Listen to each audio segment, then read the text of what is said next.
أعوذ بالله من الشيطان اللعين الرجيم. بسم الله الرحمن الرحيم.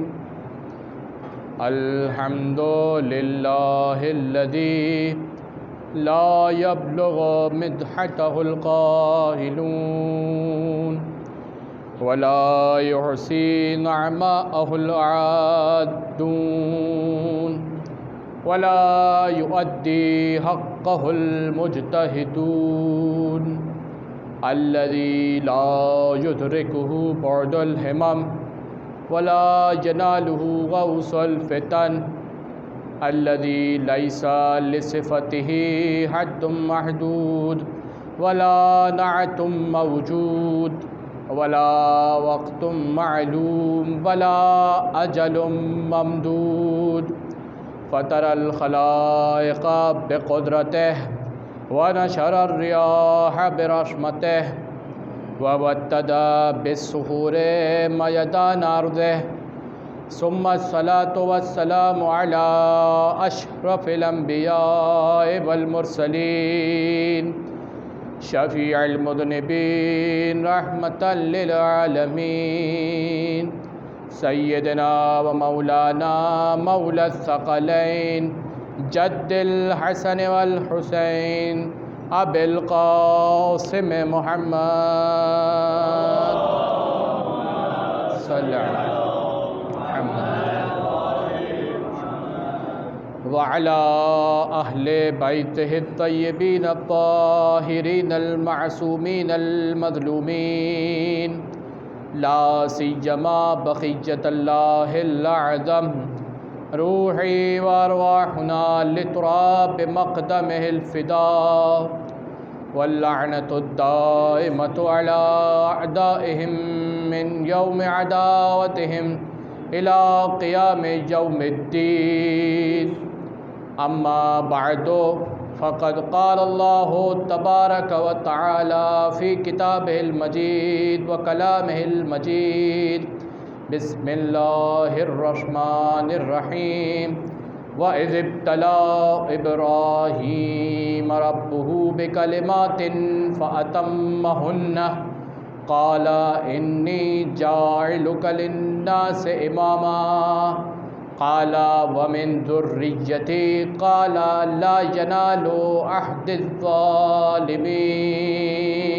درود پڑھ دیجیے.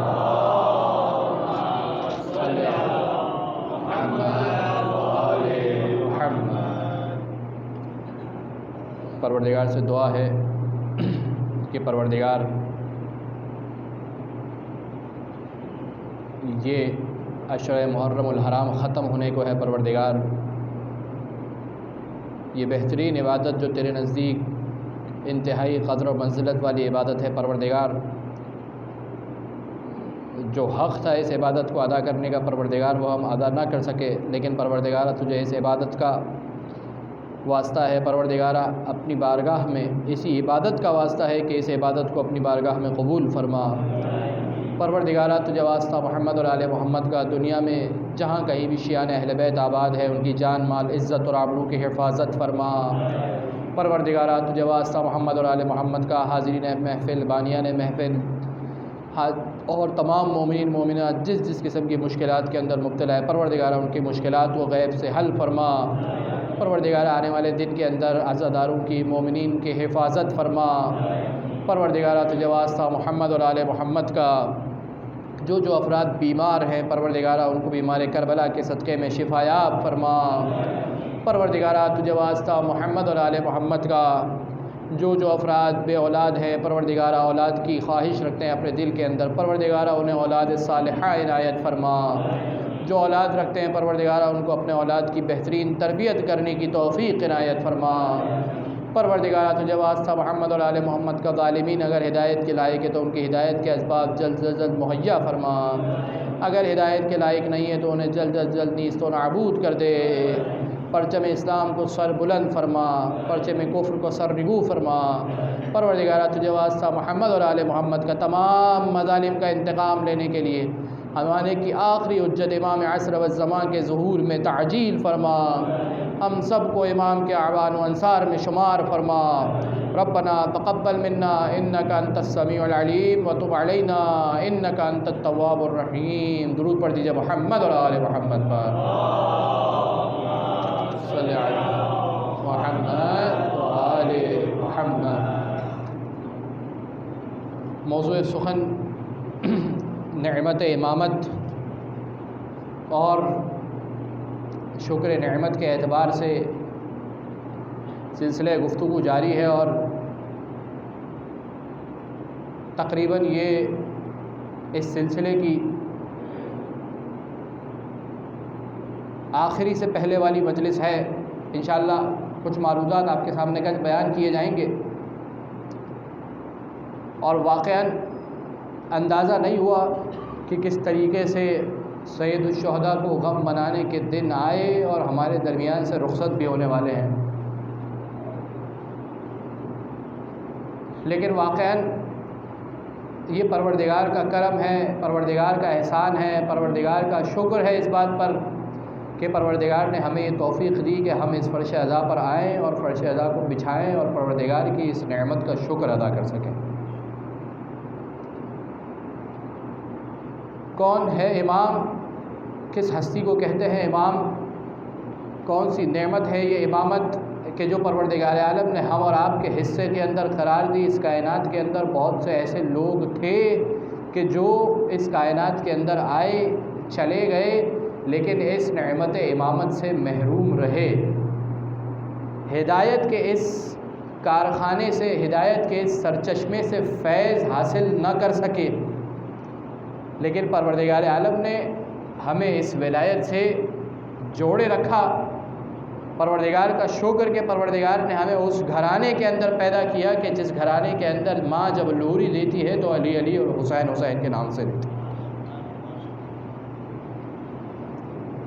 اور یہی ہمارے والدین کی کاوشوں اور محنتوں کا نتیجہ ہے کہ آج ہم اس فرش عزا پر بیٹھے ہیں۔ پروردگار جس کے والدین اس دنیا سے جا چکے ہیں ان کی مغفرت فرمائے، ان کو سید الشہداء امام حسین علیہ السلام کا جوار نصیب فرمائے، اور جن کے زندہ ہیں ان کی حفاظت فرمائے۔ ایک مرتبہ درود پڑھ دیجئے محمد اور آل محمد کی ذات پر۔ اللہم صلی علی محمد آل محمد۔ گزارش کی جا رہی ہے کہ اگر آپ لوگ تھوڑا تھوڑا آگے کی جانب تشریف لے آئیں تاکہ ایک مجلس کا ماحول بھی بن جائے اور بعد میں آنے والے مومنین کو زحمت کا سامنا بھی نہ کرنا پڑے۔ ایک مرتبہ درود پڑھتے پڑھتے تھوڑا تھوڑا آگے تشریف لے آئیں۔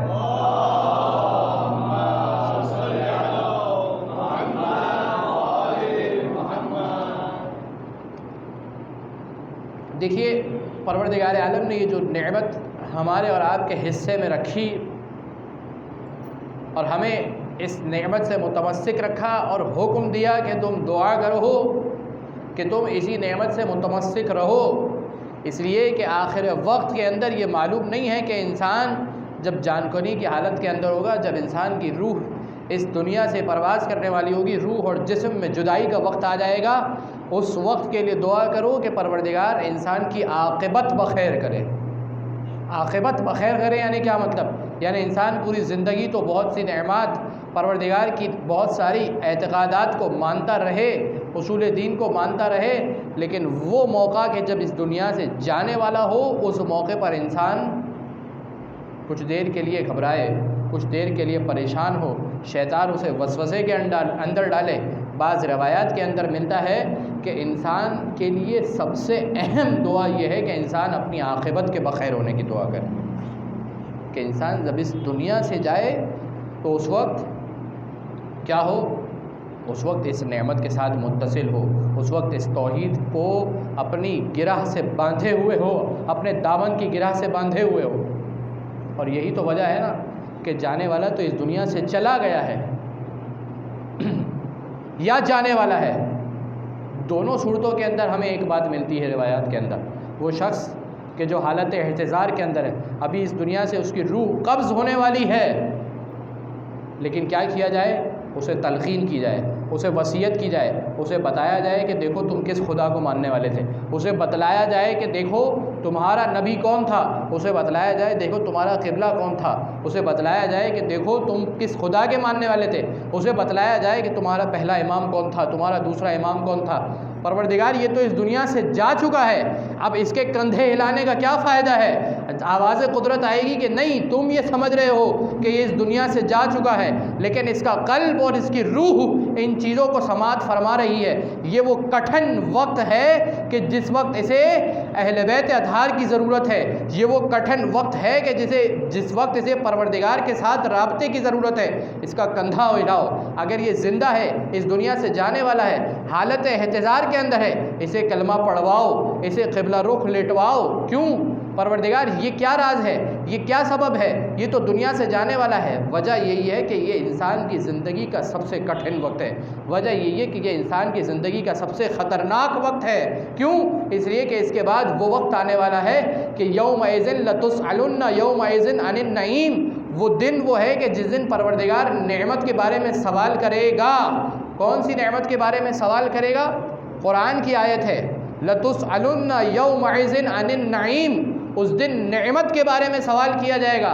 آ کر آنے والے نے سوال کیا کہ یبن رسول اللہ، امام رضا علیہ السلام سے سوال کیا، یبن رسول اللہ، ایک مرتبہ امام کی ذات پر درود پڑھ دیجئے محمد اور آل محمد پر۔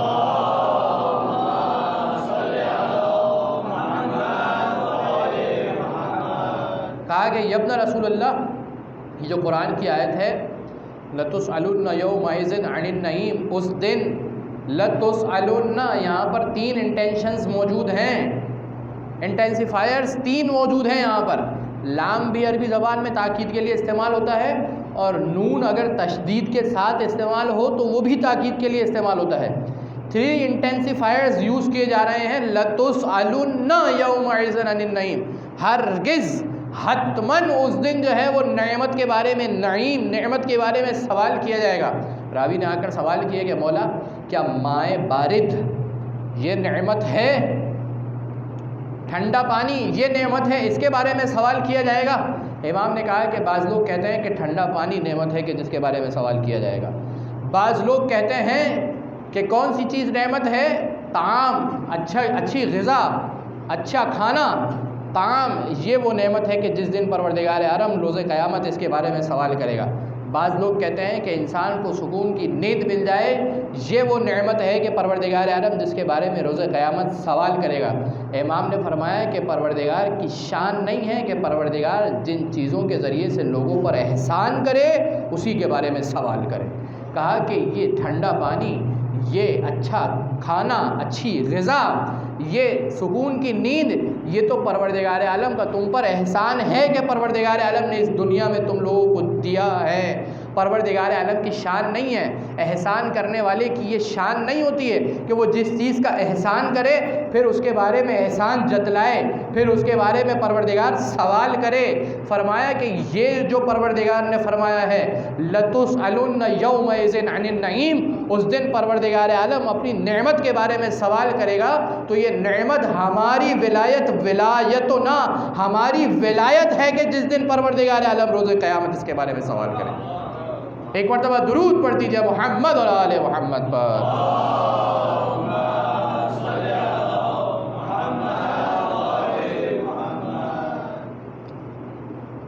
یہ ہے نعمت امامت، یہ ہے نعمت پروردگار، افضل ترین نعمت۔ ذکر کیا تھا میں نے کہ پروردگار عالم نے انسان کو بہت ساری نعمتیں دی ہیں۔ پروردگار عالم نے جو حکم دیا ہے اس کے بارے میں سوال کرے گا۔ ایسا نہیں ہے کہ روز قیامت پروردگار عالم اپنے احکام کے بارے میں سوال نہیں کرے گا، نہیں، قرآن کی آیت بار بار پڑھی گئی، فَمَن يَعْمَلْ مِثْقَالَ ذَرَّةٍ خَيْرًا يَرَهُ وَمَن يَعْمَلْ مِثْقَالَ ذَرَّةٍ شَرًّا يَرَهُ۔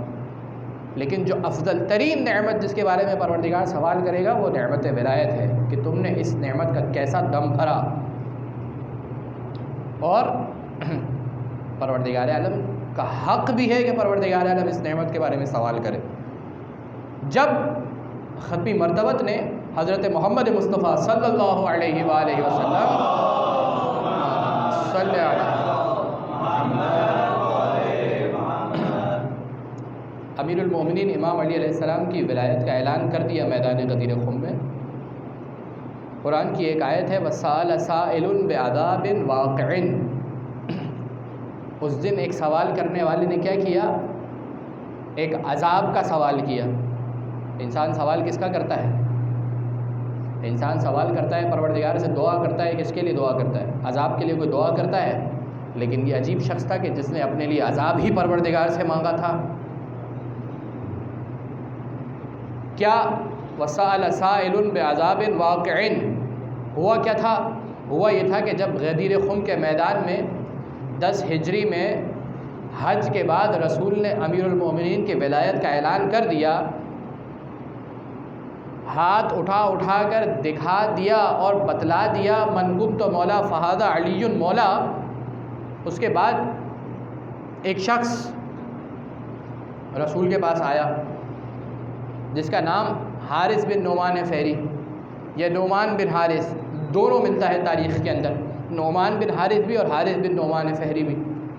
آیا رسول کے پاس، اتا الی رسول اللہ بجمل، ایک گھوڑے پر بیٹھ کر، اونٹ پر بیٹھ کر اترا، نزل من الجمل فعقلها، اس اپنے سواری کو باندھا اور رسول کی جانب آیا اور آ کر کہنے لگا کہ یا رسول اللہ انت تأمرنی، آپ نے ہمیں حکم دیا تھا کہ ان اشہد اللہ، کہ ہم اللہ کی گواہی دیں، فقبلنا، ہم نے آپ کے اس حکم کی پیروی کی اور اللہ کی گواہی دے دی۔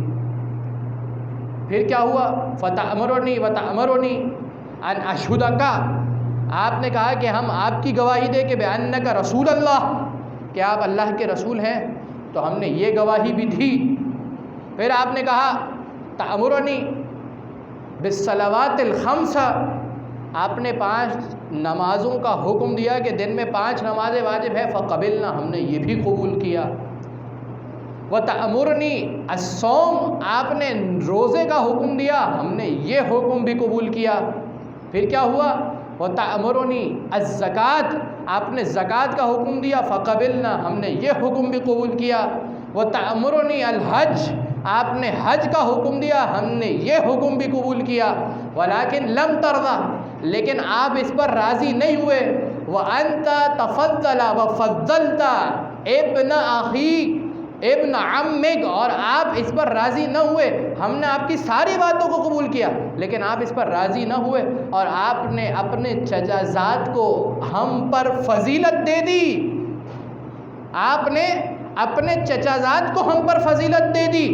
الیس اہو حکم من اللہ تعالی، کیا یہ پروردگار عالم کا حکم ہے؟ جب رسول رسالت کی، توحید کی گواہی کا کہہ رہے ہیں تو اس وقت سوال نہیں کر رہا ہے کہ کیا یہ پروردگار کا حکم ہے۔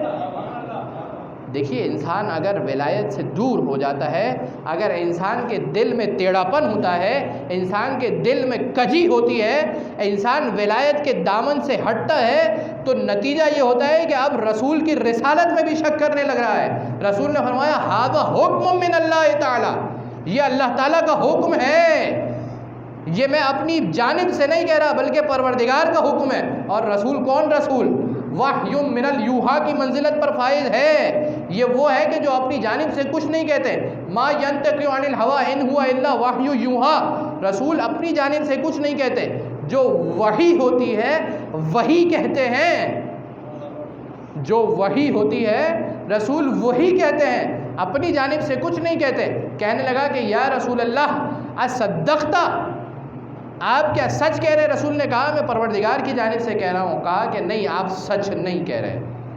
دیکھیے، امیر المومنین کی ولایت اگر نہیں تھی، امیر المومنین کو اگر قبول نہیں کیا، تو اب رسول کی صداقت پہ بھی شک کر رہا ہے، اب رسول کی صداقت پہ بھی شک کر رہا ہے۔ کب شک کر رہا ہے؟ غیبت میں نہیں، رسول کے سامنے شک کر رہا ہے، اور اس کے بعد کہہ رہا ہے کہ یا رسول اللہ، پروردگار کی طرف دعا کے لیے ہاتھ بلند کیے، یہ دعا تھی بد دعا تھی، اپنے لیے بد دعا مانگ رہا ہے اور کہہ رہا ہے کہ پروردگار اگر یہ قول سچ ہے، اگر ایسا ہی ہے کہ جیسا یہ رسول فرما رہے ہیں، تو ایک مرتبہ امطر من السماء حجرا، او عذابن علیما، یا تو پروردگار کا عذاب مجھ پر آئے، یا یہ کہ آسمان سے ایک پتھر آئے جو مجھے ہلاک کر دے۔ اس وقت پروردگار عالم نے یہ آیت نازل فرمائی، وَسَأَلَ سَائِلٌ بِعَذَابٍ وَاقِعٍ، ایک سوال کرنے والا ایسا بھی ہے جو پروردگار عالم کے عذاب کا سوال کر رہا ہے۔ کون سا عذاب سوال کر رہا ہے؟ دو چیزیں مانگی تھی، کہا تھا کہ یا تو آسمان سے پتھر آئے جو مجھے ہلاک کر دے، یا یہ کہ عذاب علیم مل جائے۔ او کا لفظ استعمال ہوا ہے روایت کے اندر، لیکن پروردگار عالم نے اسے دونوں عذاب دے دیے۔ دنیا میں اس کے اوپر پتھر آیا اور ہلاک ہو گیا، آخرت میں عذاب علیم کا مستحق قرار پایا۔ ایک مرتبہ درود پڑھ دیجئے محمد اور آل محمد کی ذات پر۔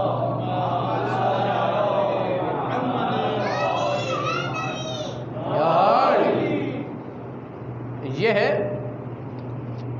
نعمت امامت، کہ اگر کوئی اس نعمت کا کفران کرے گا، اس نعمت کو جھٹلائے گا، جس نعمت کی گواہی رسول اکرم صلی اللہ علیہ وآلہ وسلم نے اپنی زبان سے دی ہے، تو نتیجہ یہ ہوگا کہ پھر رفتہ رفتہ وہ رسالت میں بھی شک کرے گا، اور اس کے بعد توحید بھی اپنے ہاتھ سے چھوڑ دے گا، اور اس دنیا سے انسان اس انداز کے اندر جا رہا ہے۔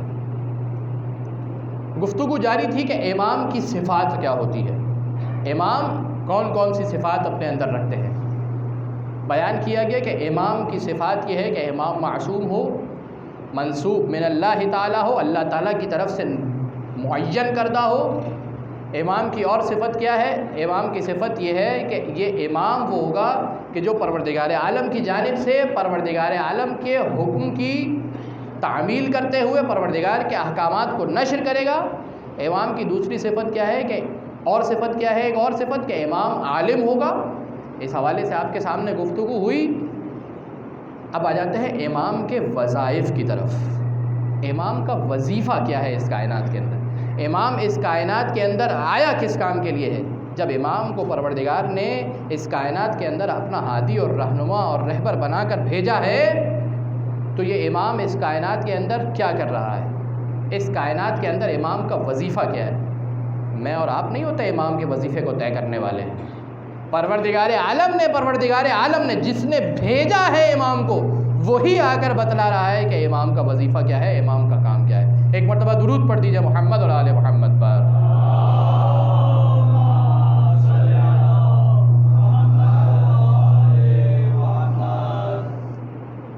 ایک مرتبہ پھر مل کر بآواز بلند درود پڑھ دیں۔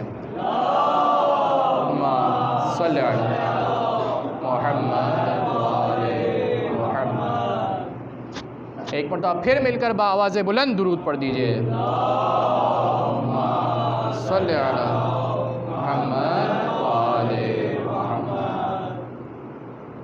امام کا وظیفہ کیا ہے؟ کون ہے امام؟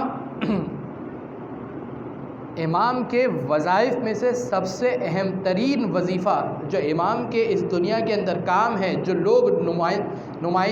لوگ دیکھیں گے پروردگار کا نمائندہ کس طریقے سے پروردگار کی نمائندگی کر رہا ہے، کیا دیکھیں گے کہ یہ وہ ہے کہ جو قرآن کی تعویل کرے گا، جس کے حوالے سے گفتگو کل ہوئی۔ یہ امام کے علم کا تقاضا بھی ہے کہ امام عالم ہو، اور یہ امام کا وظیفہ بھی ہے کہ لوگوں کو قرآن کی تعویل بتلائے گا، لوگوں کو قرآن کی تعلیم دے گا، لوگوں کو قرآن کے متشابہات بتلائے گا، کیونکہ قرآن کے اندر کیا ہے؟ محکم بھی ہے، متشابہ بھی ہے، ایسی چیزیں بھی ہیں جو واضح ہیں، ایسی چیزیں بھی ہیں جو مخفی ہے، پوشیدہ ہیں، جس کے راز نہیں معلوم ہے۔ امام کا کام کیا ہے کہ امام قرآن کی تعلیم رکھتا ہے، لہذا لوگوں کو بتلائے گا کہ دیکھو یہاں پر پروردگار عالم کی کیا مراد ہے، یہاں پر پروردگار عالم اس آیت کے اندر کیا کہنا چاہتا ہے۔ کل بتلایا ان المساجد للہ، مساجد اللہ کے لیے ہے، سجدہ کرنے کی جگہ پروردگار عالم کے لیے ہے۔ انسان کی عقل حیران پریشان رہتی اگر امام نہ بتلاتے اس آیت کا مطلب کیا ہے۔ سجدہ کرنے کی جگہ پروردگار عالم کے لیے ہے، یعنی کیا مطلب؟ یعنی یہ کہ اب اگر حد جاری ہوگی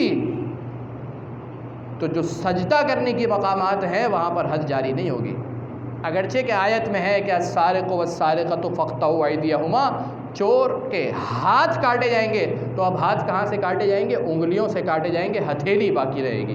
کیوں؟ کہ ان المساجد للہ، کہ سجدہ کرنے کی جو جگہ ہیں وہ اللہ تعالیٰ کے لیے ہے۔ یہ ہے امام کا کام کہ امام قرآن کی تعلیم دے گا، امام قرآن کے رموز اور قرآن کے اسرار کو لوگوں کے سامنے نمایاں کرے گا۔ کیوں؟ اس لیے کہ یہ قرآن صامت ہے، خاموش ہے، بول نہیں سکتا ہے۔ پروردگار عالم نے اہل بیت اطہار کو قرآن ناطق بنا کر بھیجا ہے، اور یہی وہ وجہ تھی کہ رسول فرما کر گئے کیا؟ انی تارک فیکم الثقلین، میں تمہارے درمیان دو گراں قدر چیزیں چھوڑ کر جا رہا ہوں، ایک میری کتاب، خدا کی کتاب، پروردگار کی کتاب قرآن مجید، اور دوسرے میرے اہل بیت۔ اگر ان سے متمسک رہو گے تو روز قیامت میرے پاس حوض کوثر پہ پہنچو گے۔ ان دونوں سے متمسک رہنا ہے۔ تو اہل بیت اطہار، وظیفہ کیا ہے اہل بیت اطہار کا؟ اس دنیا کے اندر اہل بیت اطہار علیہ السلام کون کون سے کام کر رہے ہیں؟ اس میں سے سب سے پہلا کام ہے کہ قرآن کی تعلیم دے رہے ہیں۔ امیر المومنین کیا کر رہے ہیں رسول کے بعد؟ قرآن کو جمع کرتے ہوئے نظر آتے ہیں۔ امام صادق علیہ السلام کیا کر رہے ہیں رسول کے بعد؟ قرآن کی تفسیر کرتے ہوئے نظر آتے ہیں، قرآن کی تعلیم دیتے ہوئے نظر آتے ہیں۔ بلکہ صرف امام نہیں، اس گھرانے کی خواتین بھی قرآن کی تعلیمات دیتے ہوئے نظر آتی ہے۔ یہ امام کا پہلا کام۔ دوسرا کام کیا ہے؟ دوسرا کام یہ ہے کہ پوری امت کو رسول کے جانے کے بعد رسول کا جانشین اس پوری امت کے لیے ہادی اور رہنما ہے۔ اب جس طریقے سے رسول کافروں کے لیے بھی ہدایت کا سامان فراہم کر رہے تھے، امام بھی بعینہ ہی اسی طریقے سے ہدایت کا سامان فراہم کرتے ہوئے نظر آئے۔ اور کس طریقے سے ہدایت کا سامان فراہم کرتے ہوئے نظر آئیں گے؟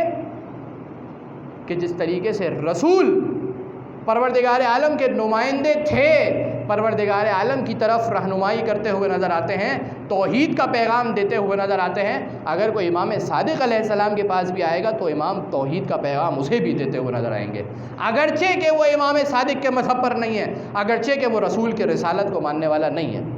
ابو شاکر دیسانی ایک بہت بڑا ملحد تھا۔ ایک مرتبہ درود پڑھ دیجیے محمد اور آل محمد کی ذات پر، صلی علی محمد۔ ابو شاکر دیسانی بہت بڑا ملحد تھا، مانتا نہیں تھا امام علیہ السلام کو۔ ہشام ابن حکم امام علیہ السلام کے ایک برگزیدہ صحابی، امام علیہ السلام کے ایک خاص صحابیوں میں سے ہے، متکلمین میں سے ہے کہ جو عقائدی سوالات کے جوابات دیا کرتے تھے۔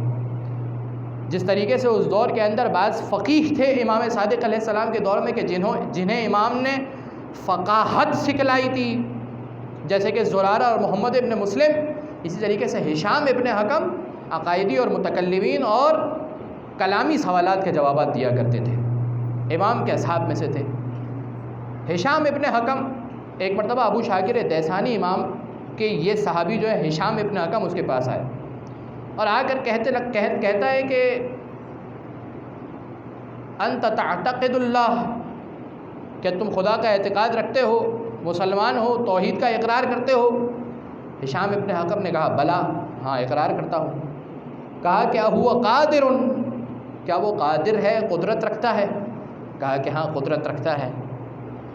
کہا کہ جو تمہارا خدا ہے ایقدر کیا کرے، پروردگار کیا قدرت رکھتا ہے؟ کیا تمہارا پروردگار یہ قدرت رکھتا ہے کہ آئیں، پروردگار کیا کرے کہ تمہارا خدا یہ قدرت رکھتا ہے کہ آئیں یسمو، کہ پروردگار کیا کرے، سمو دے، کیا کر دے پروردگار خدا کیا قدرت رکھتا ہے؟ سوال کیا کر رہے ہیں ابو شاکر دیسانی؟ کہہ رہے ہیں کہ پروردگار یہ قدرت رکھتا ہے کہ پوری کائنات کو ایک بیضے اور ایک انڈے کے اندر سمو دے۔ ایک انڈے اور بیضے، بیضہ عربی زبان کے اندر کہتے ہیں انڈے کو۔ پروردگار کیا یہ قدرت رکھتا ہے کہ پوری کائنات کو ایک انڈے کے اندر بند کر دے؟ اچھا، اب آ کر وہ امام علیہ السلام کی قدرت پر، خدا کی قدرت پر اشکال کر رہا تھا، خدا کی قدرت پر اعتراض کر رہا تھا کہ تمہارا خدا یہ کام نہیں کر سکتا ہے، کیا کہ پوری کائنات کو انڈے کے اندر بند کر دے۔ لا تصغر البیضہ لا تکبر البیضہ، نہ تو انڈا بڑا ہو ولا تصغر الدنیا، اور نہ ہی یہ دنیا چھوٹی ہو جائے۔ کیا تمہارا پروردگار اس بات کی قدرت رکھتا ہے روایت کے الفاظ ہے کہ فقال ابو الحاشم، یہ ہاشم جو تھا ہشام ابن حکم، فقال ہشام ابن حکم ان نظرہ، کچھ دیر کے لیے مہلت چاہتا ہوں، کچھ دیر کے لیے انتظار چاہتا ہوں تاکہ تمہارے سوال کا جواب دے سکوں۔ اچھا اب انتظار کیوں تھا؟ روایت کے الفاظ ہے کہ فذهب الى امام الصادق علیہ السلام،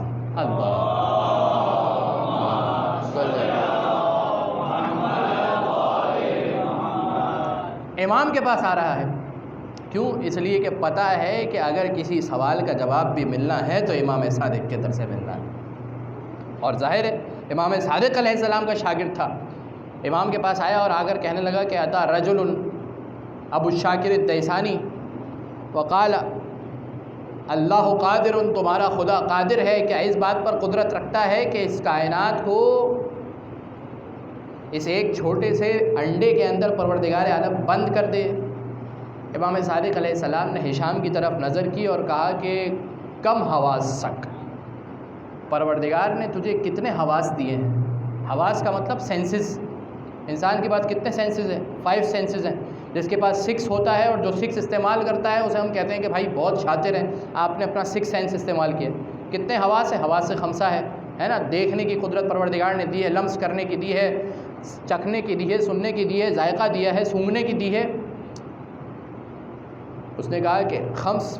امام نے فرمایا ما ہوا اصغر منہا، پروردگار نے تجھے جتنے حواس دیے ہیں اس میں سب سے چھوٹا حواس کون سا ہے؟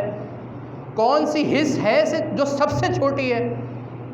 کہنے لگا عین، آنکھ ہے۔ امام نے فرمایا کہ کم قدرہ، اس کی مقدار کتنی ہے؟ یعنی اس آنکھ کے اندر وہ مقدار کتنی ہے کہ جتنی مقدار سے تم دیکھتے ہو؟ کہنے لگا کہ اقل من العدسہ، دال کے ایک دانے کے برابر، چنے کے ایک دانے کے برابر یہ جو انسان کی آنکھ کے اندر ایک پوٹلی ہے، اس کے ذریعے سے انسان دیکھتا ہے۔ امام نے فرمایا کہ فانظر الی احوالک و الی اطرافک، اپنے اطراف اور اپنے ارد گرد دیکھو۔ ابو شاکر دیسانی کو جواب دینا ہے۔ امام جواب دے رہے ہیں کس کو؟ ہشام ابن حکم کو۔ ہشام ابن حکم نے اپنے ارد گرد دیکھا۔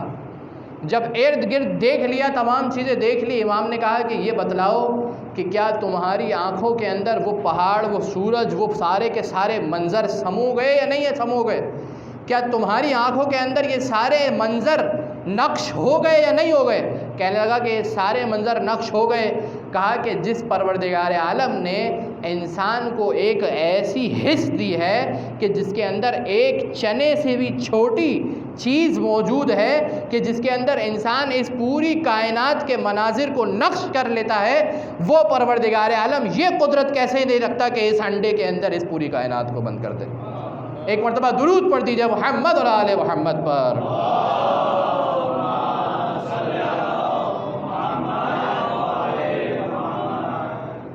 یہ جواب امام صادق علیہ السلام نے دیا، لیکن یہ جواب اس کی عقل کے مطابق تھا۔ کس کی عقل کے؟ ہشام کی نہیں، ابو شاکر دیسانی کی، کیونکہ اسے قانے کرنا تھا اور اسے جواب دینا تھا، لہذا یہ جواب اس کی عقل کے مطابق تھا۔ لیکن اس کا جو حقیقی اور برہانی اور دلیلی جواب ہے، دیکھیے جواب جو ہے نا 2 قسم کے ہوتے ہیں۔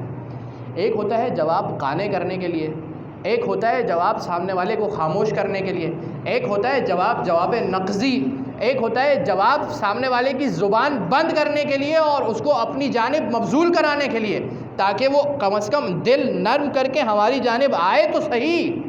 لیکن ایک جواب ہوتا ہے دلیل والا جواب، ایک ہوتا ہے جواب برہان والا جواب۔ اب وہ جواب سنتے چلیے کہ اس کا برہان اور دلیل اور حقیقی اور حلی جواب کیا ہوگا۔ کیا پروردگار عالم واقعاً قدرت رکھتا ہے کہ اس انڈے کے اندر اس پوری کائنات کو بند کر دے؟ دیکھیے اس کا جواب یہ ہے کہ پروردگار عالم کی قدرت میں مسئلہ نہیں ہے، یہ جو مقدور ہے نا، یہ جو انڈا ہے، اس انڈے کے اندر اتنی صلاحیت نہیں ہے کہ یہ پوری کائنات اس کے اندر بند ہو جائے۔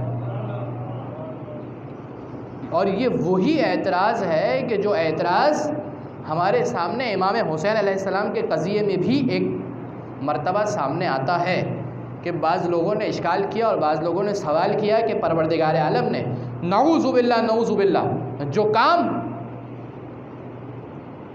امام حسین علیہ السلام سے لیا، وہ پروردگار عالم ایک مچھر سے بھی لے سکتا ہے۔ ایک سوال کرنے والے نے سوال کیا، جس طریقے سے یہ سوال ہے کہ پروردگار عالم کی قادر ہے یا قادر نہیں ہے؟ قادر ہے پروردگار عالم، قادر ہے یا قادر نہیں ہے؟ پروردگار عالم قادر ہے۔ آپ کہیں کہ سوئی کی سوراخ میں سے پروردگار عالم ہاتھی کو گزار سکتا ہے؟ قادر ہے پروردگار عالم یا نہیں ہے؟ سوئی کے سوراخ میں سے دھاگا گزرتا ہے، ہاتھی کیسے گزر سکتا ہے؟ سوال یہ کہ پروردگار قادر ہے یا قادر نہیں ہے؟ اس کا جواب کیا ہے؟ اس کا جواب یہ ہے کہ پروردگار عالم کی قدرت میں مشکل نہیں ہے، اس سوئی کے سوراخ کے اندر وہ قدرت نہیں ہے کہ وہ اس کے اندر سے ہاتھی گزر سکے۔ مشکل یہاں پر ہے، مقدور کے اندر اتنی صلاحیت ہونی چاہیے۔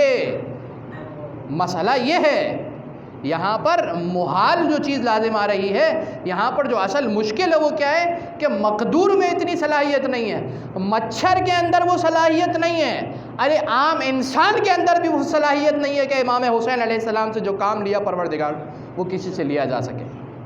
اس کے لیے اعلیٰ ظرف ہونا چاہیے، اشہد انک طہر طاہر مطہر، اس مقام پر ہونا پڑے گا۔ اس کے لیے سیدہ فاطمہ الزہرا کی اولاد ہونا پڑے گا۔ ایک مرتبہ درود پڑھ دیجیے جناب سیدہ کی ذات پر۔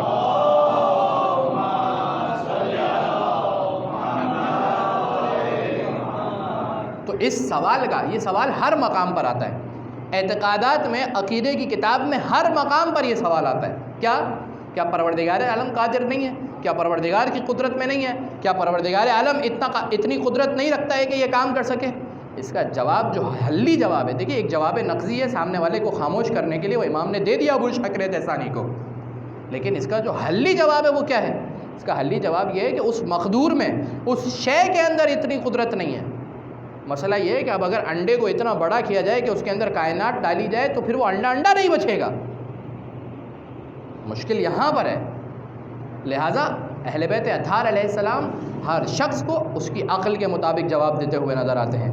کلم الناس علی قدر عقولہم، یہ ہمارے لیے بھی ہے کہ ہر شخص ایک دوسرے سے اس کی عقل اور اس کی جتنی پروردگار عالم نے اسے سکت اور طاقت اور قدرت دی ہے اس کے مطابق جواب، اس کے مطابق بات کرے، اس کے مطابق کلام کرے۔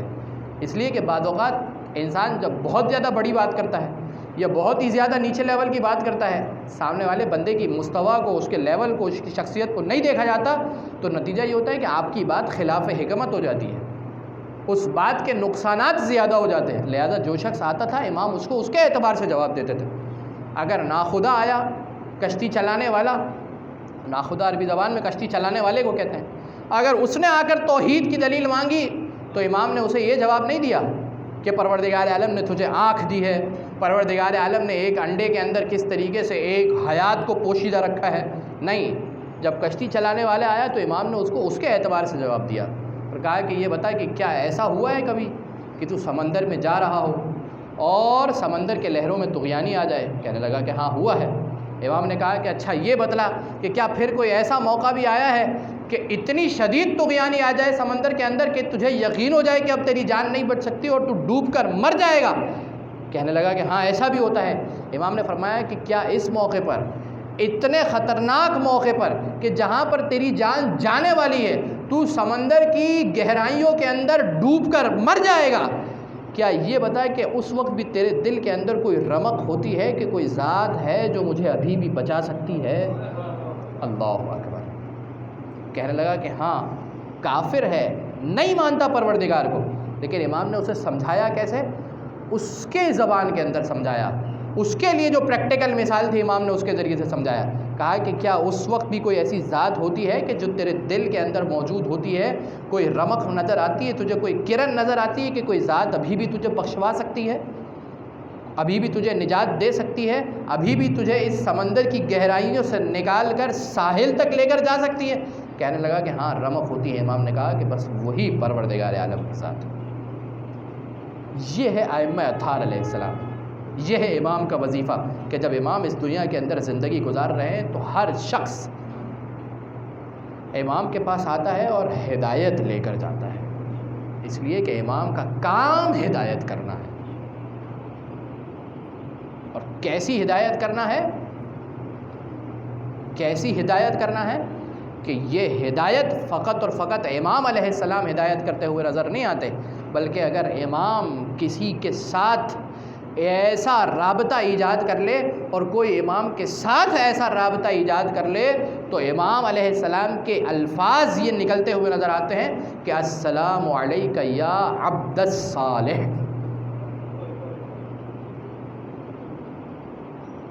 اے عبد صالح، یعنی امام کے الفاظ ہیں۔ غیر معصوموں میں اگر کسی کی زیارت ملتی ہے نا تو وہ فقط بی بی معصومہ قم ہے اور ابو الفضل العباس، کہ جن کا زیارت نامہ، بہت سارے زیارت نامے تو علماء نے لکھے ہیں، ہر امام زادے کی قبر پر جائیں گے آپ کو ایک زیارت نامہ ملے گا، لیکن وہ علماء کی محنت اور کاوش ہے۔ لیکن اگر کوئی زیارت نامہ امام کی سند سے ہوتا ہوا ہم تک آیا ہے تو وہ بی بی معصومہ قم کا ہے اور ابو الفضل العباس کا۔ کیا مقام ہے حضرت ابو الفضل العباس کا؟ کان عم العباس نافذ البصیرہ، اللہ اکبر، یعنی امام کی زبان سے اگر کسی کے بارے میں یہ الفاظ صادر ہو جائیں کہ میرے چچا عباس نافذ البصیرہ تھے، بصیرت ان کے اندر نفوذ کر چکی تھی، کم مقام نہیں ہے ابو الفضل العباس کا۔ کان العباس زق علما زقا، زقا کسے کہتے ہیں عربی زبان کے اندر؟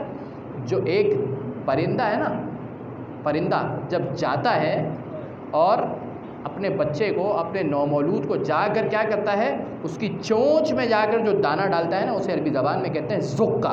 امام فرماتے ہیں کان العباس زق العلم زقا، ابو الفضل العباس کو جس طریقے سے دانہ اپنے بچے کے چونچ کے اندر دانہ ڈالتا ہے، ہم اہل بیت اطہار علیہ السلام کے گھرانے سے اس طریقے سے ابو الفضل العباس کو علم عطا کیا گیا۔ یہ ہے ابو الفضل العباس کی ذات، یہ ہے ابو الفضل العباس کی شخصیت۔ جب ابو الفضل العباس اس دنیا کے اندر آئے ہیں، قنداقے کے اندر موجود ہے، قنداقہ اس کپڑے کو کہا جاتا ہے کہ جس کے اندر نومولود کو لپیٹا جاتا ہے۔ ام البنین ایک مرتبہ ابو الفضل العباس کو امیر المومنین کے سامنے لائی، جیسے ہی امیر المومنین نے ابو الفضل العباس کو اپنے ہاتھوں میں لیا، ایک مرتبہ ہاتھوں میں لینے کے بعد ابو الفضل العباس کے ہاتھوں کو، بازوؤں کو قنداقے سے نکالا، اس کپڑے سے نکالا، اور نکالنے کے بعد امیر المومنین زار و قطار گریہ کرنے لگے۔ ام البنین نے سوال کیا کہ اے والی، یہ آپ نے عباس کے بازوؤں کو دیکھ کر گریہ کرنا کیوں شروع کر دیا؟ ابھی تو ولادت کا موقع ہے، خوشی کا موقع ہے، ارے خوش ہوا جاتا ہے اس موقع پر، یہ آپ نے گریہ کرنا کیوں شروع کر دیا؟ امیر المومنین نے کہا ارے یہ عباس کے بازو ہیں جو کربلا کے میدان میں، اللہ اکبر، عجیب گھرانہ ہے، سید الشہداء کی ولادت ہے تو رسول اللہ گریہ کر رہے ہیں، امیر المومنین گریہ کر رہے ہیں، فاطمہ زہرا گریہ کر رہی ہے، کون ہے میرے خاندان پر رونے والوں میں؟ اللہ اکبر، عباس کی ولادت ہو رہی ہے، امیر المومنین گریہ کر رہے ہیں۔ ہاں، ساداران مظلوم سید الشہداء اپنے آپ کو کربلا کے میدان میں لے کر چلتے ہیں۔ تصور میں لائیے، ابو الفضل العباس کی زری کو سامنے رکھیے، حسین ابن علی کی زری کو سامنے رکھیے، سب مل کر سلام پیش کرتے ہیں۔ السلام علیک یا ابا عبداللہ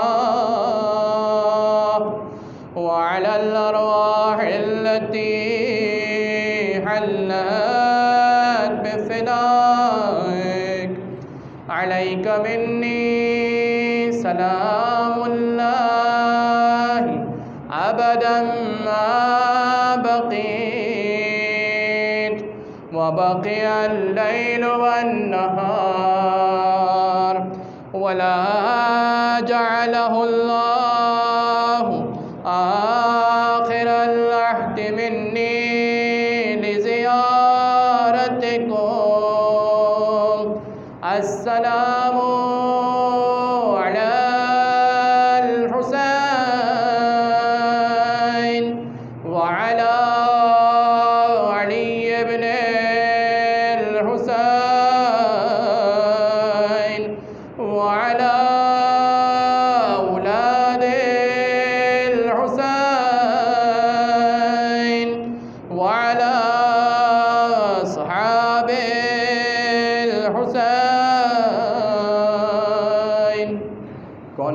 الفضل العباس، آنکھوں میں آنسو آ گئے نا. آج ابو الفضل العباس کا تذکرہ کرنا ہے. آج فاطمہ زہرا ام البنین کے ساتھ تشریف لائے.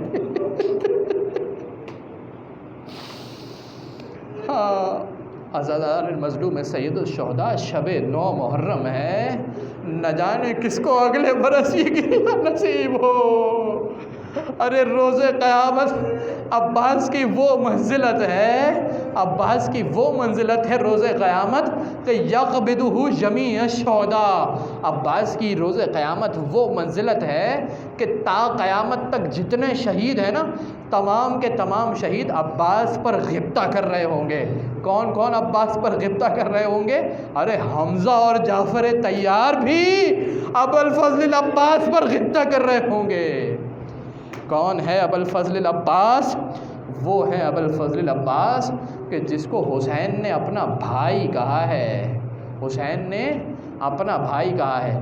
جب روز عاشور سوار کرنے کے لیے آئے تھے نا، تو عباس کو حسین نے کہا تھا ارکب بنفسی انت یا اخی، اے میرے بھائی عباس، اے میری جان عباس سوار ہو جائیے. کون ہے ابو الفضل العباس؟ واقعاً ہماری عقلیں حیران و پریشان رہ جائیں، ہم ابو الفضل العباس کی فضیلت کو درک نہیں کر سکتے. ایک شخص ہے حاج محمد اظہری، شاعر تھے. ابو الفضل العباس کی مصیبت میں شعر کہا کرتے تھے. کہنے لگے کہ یوم ابو الفضل، یوم ابو الفضل استجارہ بہ الہدیٰ. عاشور کا دن وہ دن تھا کہ جس دن سید الشہداء حسین بھی ابو الفضل العباس کی پناہ میں تھے. اللہ اکبر. کہتے ہیں کہ میں نے یہ شعر کہا اور اس کے بعد اس مصرے پر رک گیا، شعر کو مکمل نہ کیا اور جا کر سو گیا. عالم خواب میں میں نے کیا دیکھا؟ عالم خواب میں نے دیکھا ارے حسین ابن علی تشریف لائے ہیں. کہنے لگے کہ تو نے شعر نامکمل کیوں چھوڑ دیا؟ ارے مکمل کیوں نہیں کرتا ہے شعر کو؟ حسین نے شعر کو مکمل کیا اور کہنے لگے کہ ہاں عاشور کا دن وہ دن تھا کہ جس دن حسین بھی عباس کی پناہ میں تھے. اللہ اکبر. جس دن حسین بھی عباس کی پناہ میں تھے. کون سا دن تھا عاشور کا دن؟ کون سا دن تھا عاشور کا دن؟ ارے یہ وہ دن تھا جس دن حسین بھی عباس کی پناہ میں تھے. ارے ایک مرتبہ روز عاشور آیا، اصحاب گئے، انصار گئے، لیکن ابو الفضل العباس صبح سے لے کر حسین کے پاس آتے ہیں. کہتے ہیں چچا، کہتے ہیں چچا، کہتے ہیں بھائی، کہتے ہیں آقا، کہتے ہیں آقا مرنے کی اجازت دیجئے، جنگ کرنے کی اجازت دیجئے. لیکن حسین اجازت نہیں دیتے ہیں. ارے ایک ہی جملہ کہتے ہیں عباس تم تو میرے لشکر کے علم بردار ہو، ارے تمہیں مرنے کی اجازت کیسے دے دوں؟ لیکن جب تمام اصحاب شہید ہو گئے، ارے تمام انصار شہید ہو گئے، بنی ہاشم کے بچے بھی شہید ہو گئے. ایک مرتبہ اب عباس حسین کے پاس آئے، کہا آقا ایک مرتبہ مرنے کی اجازت دیجئے، جنگ کرنے کی اجازت دیجئے. عباس کو حسین نے وہی جملہ کہا عباس تم تو میرے لشکر کے سپہ سالار ہو، ارے میں تمہیں مرنے کی اجازت کیسے دے دوں؟ فنظر یمینا و شمالا. عباس نے دائیں جانب دیکھا، بائیں جانب دیکھا.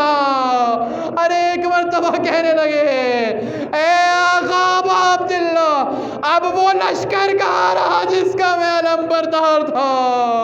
ہائے رے عباس کی مظلومیت. عباس حسین اجازت نہیں دیتے ہیں. ایک مرتبہ عباس سکینہ کے پاس گئے، اپنی باہوں میں لیا، حسین کے پاس آئے، پیاس کا انتظام کرنے جا رہے ہیں، پانی لے کر آئیں گے. یہ دن تھا. عباس کو سقا کہا جانے لگا. ارے علم کے ساتھ ساتھ گئی.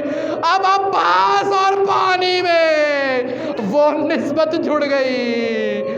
ارے میرا دل کہتا ہے زبان حال میں حسین نے عباس سے ایک جملہ کہا ہوگا نا, اے عباس بڑی سفارش لے کر آئے ہو, اب میں تمہیں روکوں گا نہیں. اور ایک جملہ سکینہ سے بھی کہا ہوگا نا, ایک جملہ سکینہ سے بھی کہا ہوگا نا.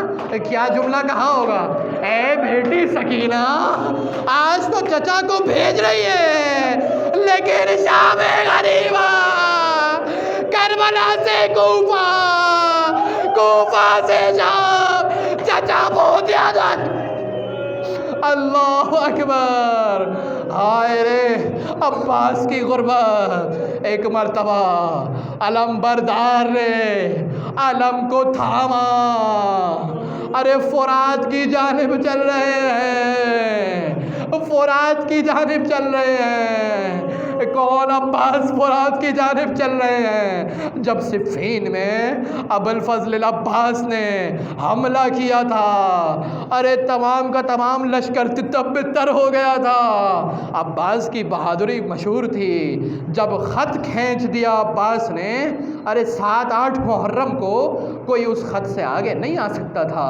ایک مرتبہ لشکر کو چیرتے ہوئے, میمنہ اور میسرہ کو ادھر ادھر کرتے ہوئے, ایک مرتبہ عباس فرات کے کنارے پہنچ گئے, چلو میں پانی کو بھرا, ایک جملہ کہا, واللہ لا اذوق الماء. ارے عباس نے یہ نہیں کہا کہ میں پانی پیوں گا نہیں, عباس نے کہا خدا کی قسم میں اپنے لبوں پر بھی پانی نہیں لگاؤں گا.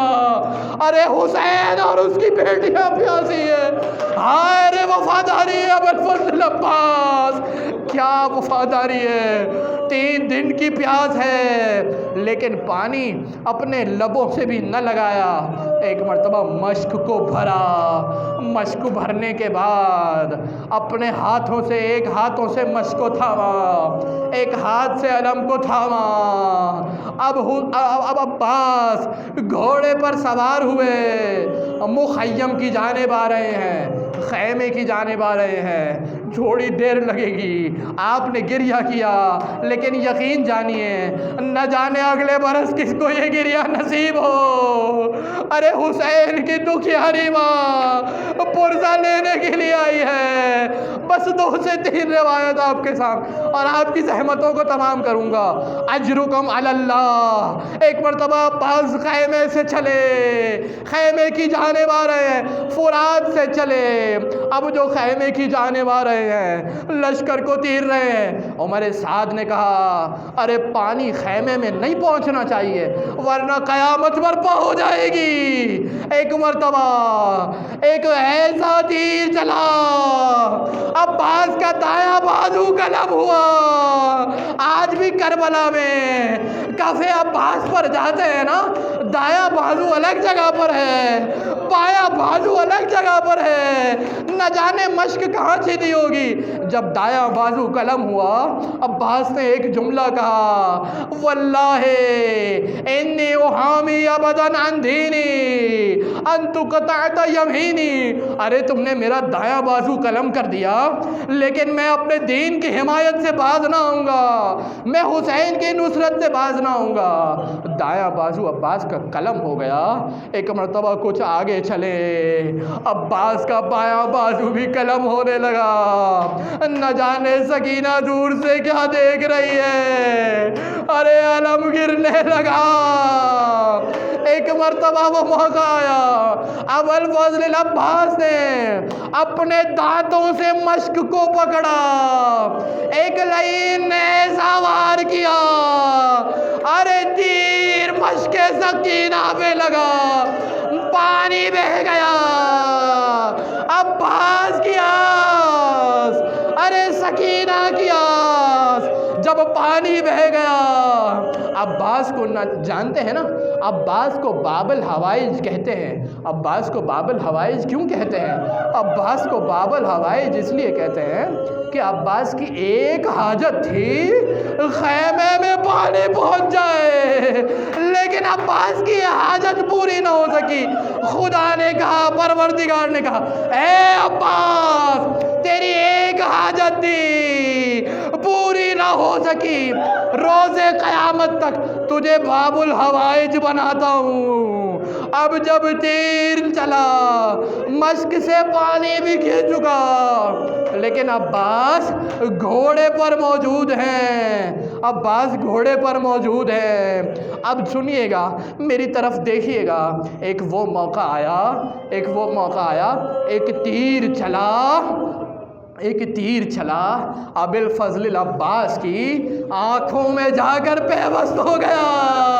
مجھے بتلائیے، جس کی آنکھ میں بال چلا جاتا ہے وہ اپنے ہاتھوں سے بالوں کو، اپنے ہاتھوں سے آنکھ کے بال کو ہٹاتا ہے، لیکن ہائے غربت ابوالفضل العباس، ارے کیسے اپنی آنکھ سے تیر کو ہٹایا؟ ارے ایک جملہ ملتا ہے، ایک عالم کے خواب میں ابوالفضل العباس آئے اور آ کر کہنے لگے تجھے معلوم ہے میں نے اپنی آنکھوں کو اپنی آنکھوں سے تیر کیسے نکالا؟ ارے اپنے زانوؤں کو بلند کیا، اپنے زانوؤں سے تیر کو نکالا، جیسے ہی تیر نکالنا چاہتے تھے ایک لعین نے غرز کا وار کیا۔ اب ابوالفضل العباس گھوڑے پر سنبھل نہ پائے، سیدھے زمین پر آئے۔ ارے کسی نے کہا تو ابوالفضل العباس کی مصیبت نہیں پڑتا۔ علی اکبر جب زمین پر آئے ہاتھوں کا سہارا لیتے تھے، قاسم جب گھوڑے پر آئے ہاتھوں کا سہارا لیتے تھے، جس کے ہاتھ نہ ہو وہ زمین پر کیسے آئے؟ سرحانے پہنچے حسین، لاش کو خیمے میں لے کر جانا چاہتے، عباس نے کہا اے آقا میری لاش خیمے میں نہ لے جائیے گا، میں سکینہ سے شرمندہ ہوں، پانی نہ لا سکا۔ سید مہدی بہرالعلوم جب کسی نے سوال کیا ارے یہ بتلائیے عباس تو طویل القامت تھے، جب گھوڑے پر سوار ہوتے تھے ارے قدم طول کھینچتے تھے، خط کھینچتے تھے قدم، یہ عباس کی قبر اتنی چھوٹی کیوں ہے؟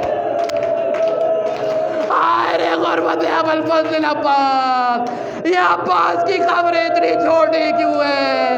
سید مہدی بہرالعلوم گریہ کرنے لگے، ارے تو نے انصاف نہ کیا۔